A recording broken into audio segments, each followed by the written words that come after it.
Hey, what's up, you guys? It's Shekinah, aka the Purpose Therapist, and this is another episode of Journey to Joy. As I discussed before, Journey to Joy is a series dedicated to trying to help us understand what are the different barriers that we have towards joy and how we can get there. Y'all heard my story, but now it's time for a guest, and I'm so excited to introduce the one and only Britney Gray. Hey, Britney. Hey, Shekinah. Tell the people about tell the people about you. What you got going on? Tell them about you. Well, my name is Britney Gray, and I am the CEO and founder of KnowBra, Mm-hmm. which is an AI bra fitting platform specifically for breast cancer survivors, which I like to call conquerors. Period. And that was really starting from, I had breast cancer. I was diagnosed with breast cancer when I was 24 Mm.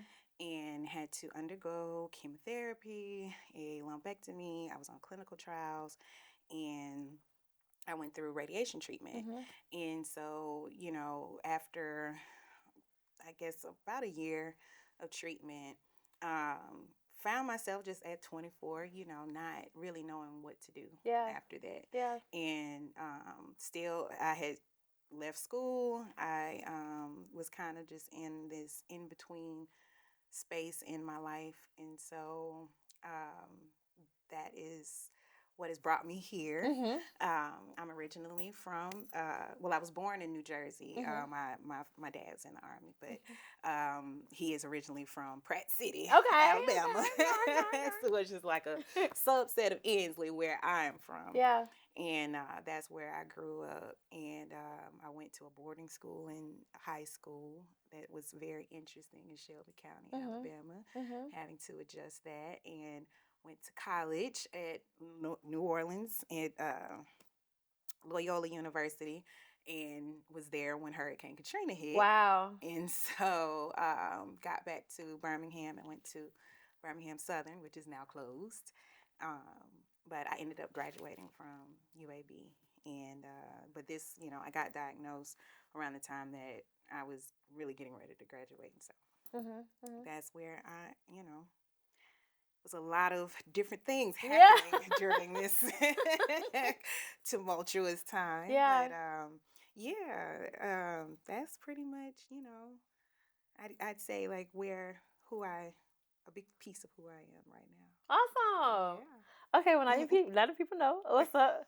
Okay, so again, this conversation is all about like people's journey to joy, and Mhm. I know I met you a couple. We met one time at this Mhm. at this wellness retreat, continue wellness retreat. Yeah. But then the second time I met you, it was like a very like who are you but you radiated that energy, and it was contagious and things like that. But I Mhm. think sometimes when people interact with people like you, and I've gotten that kind of some of that same response myself, it's Mhm. almost this expectation that like you're either always like that or that you Mhm. woke up that way. Mhm. And even just piece of your story already kind of like indicates that you've had your own struggles. But I wonder Mhm. for you, when you think about like the essence of joy, what that is, like what does that mean to you? What is that? Oh, I've been thinking about this for a while. Mhm. Um, and all the first word that comes to my mind is freedom. Mhm. Like Mhm. freedom. And I mean freedom in the most intuitive way. Like this just taking that deep breath in and the deep breath out, Yeah. um, being able to move freely. Yeah. You said being like water. But, being able to, I think that's something that we read in the Bible. But, my mom would always say, give to the least of me. Yeah. And I've been kind of on this, journey now of seeing like when it was about, when they would talk about like Jesus walking with the prostitutes and the criminals or Yeah. whatever. I think it's about maintaining that joy and that peace no matter where you are, Yeah. like Yeah. whatever frequency Yeah. you're in, to Yeah. how, are you going to be able to maintain, Yeah. and that to me is freedom. That's awesome. Yeah. That's awesome. That's awesome. I Yeah. love it. So even when we talk about like trying to get to joy or like maintaining it, and even how you like express how it's like water, I'm sure there's been certain things that have kind of like stood in your way of being able to attach yourself to that freedom that you talk Mhm. about, Mhm. barriers that you might have come across and things like that. So I wonder for you, What were some of the major challenges you think you've had when it comes, like even this place you're at right now? Like, Mm-hmm. what have been some of your biggest challenges? Um, One that stands out the most is losing my mother. Mm-hmm. You know, um, my mom was diagnosed with cancer after I had gone through cancer, Wow. and it was a long kind of unpredictable journey. Yeah. It came, then, we thinking she's cured, and then less than a year later, it comes back more aggressive. Yeah. And, she got something called compartment syndrome, where they had to like cut her leg in 3 different places. And it was very, like, she needed like 25 pints of blood. Wow. And she stayed in the hospital for over a year. Mm-hmm. And during that time, my dad was getting sick as well. So Wow. they were both at one point in the hospital at the same time. Mm-hmm. And I didn't really, it was a very, very trying time. I had just me and my husband had just purchased a house. Mm-hmm. And that was about 45 minutes away from where my parents were. So, and my mom never got a chance to come to the house. Yeah. She got sick the year that we got there. And so being in a space where I had no control and having to really trust God in a space where I didn't know what was gonna happen. Yeah. Just that Yeah. unpredictability. Yeah. That was crazy. But that was probably, out of a lot of the things I've gone through, that was probably the biggest obstacle, and the biggest thing to accept. Yeah. Yeah. It's difficult, losing a parent. Yeah. And like, especially when they're suffering, or from your point of view, suffering. And, for a while I couldn't sleep. I couldn't eat. She's in a hospital, so I'm calling every day, making sure that these people are treating my mama right. Right. And so, but finally getting to a space, she ended up dying in my arms. And being able to accept who she was, how she was, but being able to witness that too. You know what I mean? Like, I got to see my mom literally fight for her life. Yeah. Like, when they thought she was going to die in 2017, and she didn't pass until 2020. Wow. And then she passed when she got ready to pass.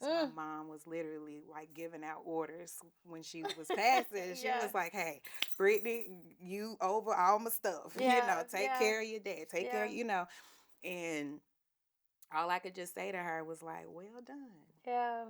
Like, I needed to see that. And so when I talk about, the freedom, is how it's a choice. Yeah, girl. I'm gonna take off running. Okay. It's definitely a choice. Yeah. Yeah. I got 3 things to say. Okay. So the first thing was, I thought it was so powerful how, first of all, as you know, I also lost my father and things like that. So I get that the transition of a parent, that's really difficult, and it was specifically to colon cancer. When we found it was stage 4. So like that kind of, you don't have a lot of, for us, we didn't have a lot of time, but we all that the deterioration of this person was very tough for me to watch. I think it's interesting though how we some kind of way, even when we're watching somebody else be in pain, somebody we care about and we love, we grab up this resilience for us and them and the people around us. And I can't help but think that sometimes in those dark moments, like that grief and that like disconnection between, like, you don't know that person as you knew them anymore, how we kind of, that might be some of the seeds of some of the joy that we're talking about. You know what I mean? Being able to know that I can pull myself from that. And so then that brings me to my second point. The fact that you were able to watch your mom say, like, fight, and then you witness this fight, it makes you, and then that's your mom. It gives you like this thing, like, okay, if baby girl can do it, then you know what I mean? Exactly. Yeah. Absolutely. Like, after that, even my brother used to be like, "Man, we Janice kids. Yeah. Like, there ain't nothing too big, you know." And sometimes I used to be like, God, like, why do you keep, why does this keep happening? Yeah. Or I thought it was the enemy, or I thought it was, and I told you one time my pastor had told me to read the book of Job, and I got angry with him and I wouldn't read it because I had grown up thinking that, Job was like, don't you don't pray for the patience of Job, and I never understood the story that, God chose Job. Yeah, And yeah, so when he yeah. said that, I was like, what you mean God chose Job? Like, I never learned it that Yeah, way. yeah, yeah. And so I was like really in a space where I was just like, I can't take nothing else. Like, this is too Yeah, much. yeah. But it's now when people, because they used to be like, why not you? And now I see it was like, because I can handle it. Girl, listen. My shoulders are big enough. Listen. My shoulders are big enough. I'm sorry. I'm just shouting and getting very excited. No. Because I think that ties into the third thing that I was going to touch on about that piece about your mother was that acceptance piece. You kept saying that word acceptance. And I think even when we talk about the stages of grief, at the very end of it is acceptance. But acceptance is necessary for you to start reforming who you need to be to show up in this space. And I think it's like recognition around the fact that, okay, if you chose me, that must mean I'm equipped to handle whatever it is you're trying to, that like if you chose me, it's because I'm equipped, because I can handle, like you said, like my shoulders are big enough to bear. I think that's so powerful. And I think that brings us to the point that you made about the choice piece. Like, you got to choose to accept in the first place. And you can fight it all day, every day. You can fight all of your experiences. You can fight what's happening right now. You can fight the status of things. You can fight what you don't have. Or you can say, okay, I accept this, and I accept the challenge that comes with this. You know what I'm saying? You think about that cargo. Yeah, that you yeah. Like, you don't know what your cargo is until it's time to give it away. Yeah. So I'm just, that's just so powerful to me. It's like, who am I to say I'm not ready? Yeah. I'm weak. I'm these. It's like, no, you're not. Yeah. No, yeah. I'm not. Yeah. I'm still here. Yeah. I just had a whole little meltdown. And that's all right. And that's okay. That's all right. That's all right. But even in that, even meeting you, it's like, and I've told my husband this, I was like, dang, every time I go through something, I literally have, it's like he is sending angels down. Like, I'm not knowing that I'm being blessed through other people. And that is just, that is something that, until you keep going through different things, you really don't get to, that's where that real faith. That real faith where you are walking, every time you walk, you don't know if it's going to blow up, if it's going to just sustain right, you, whatever, but to truly trust, because evidence of things unseen. Like, he's done it before. Yeah. Every time. Yeah. So, who am I to say I can't handle it? Come on! Girl. I'm going to take off running around this office. Anyway, first off, thank you. Okay, so, I love how you spoke about, like, it's almost like this thing about, for people, you were kind of touching on it a little bit, but it's like the realization that, trust is built situation by situation. I got to take steps towards this journey. I know that joy exists. I know that freedom exists. I know that there's this thing. And I'm having these glimpses of moments and reminders from people, from spaces I'm in, that are telling me, like, you might think that you're by yourself, but you're not. And there's more that you can do. There's more steps that you can take. And I wonder if you can elaborate a little bit more about, like, when you think about the journey to joy, you think about, like, what some of the challenges have been, where do you think you're at right now? Like, if it was a title of a book or a title of a chapter or something like that, what would you call it? If it was a title of a book.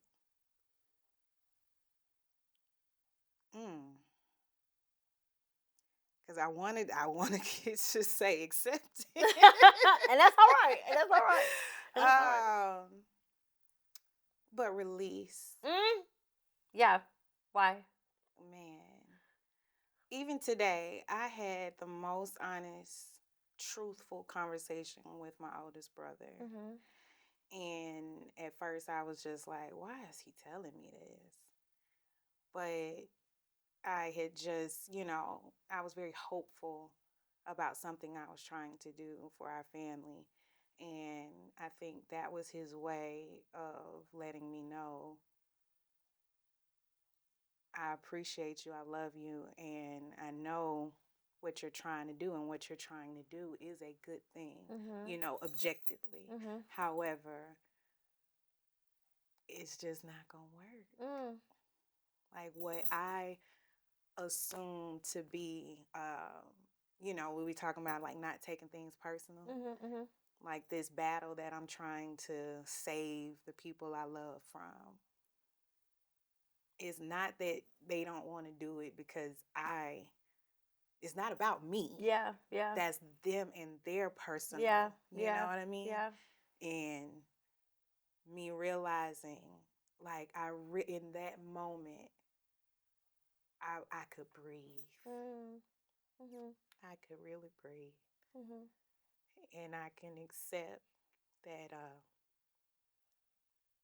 what will be what it will be. Mhm. Mhm. And I can't prepare for it, you know. Thank you. You're welcome. I can't prepare for it. Not in the way that I think I can. Mhm. But all I can do is control the controllables. Yeah. Yeah. Yeah. And go back to what we said, trusting God, Mhm. and Mhm. taking every step and knowing that whenever that time comes, He will have equipped me with what I need Mhm. to deal with what I'm trying to avoid. Mhm. And I have to release it. Mhm. Like if the toy is broken, I can't fix it. I gotta let it go. Yeah. Yeah. I gotta let it go. Yeah. So I'd say I'm in a space of releasing, and finding out and figuring out what it is I want, Mhm. Mhm. and Mhm. what works for Britney, Mhm. and Mhm. what keeps Britney sustained and healthy, and a good friend and a good wife, and Mhm. all those different things. And I think in that is where my true peace, Yeah. I'll find that. Yeah. Yeah. How are you doing that? What are you doing? For one.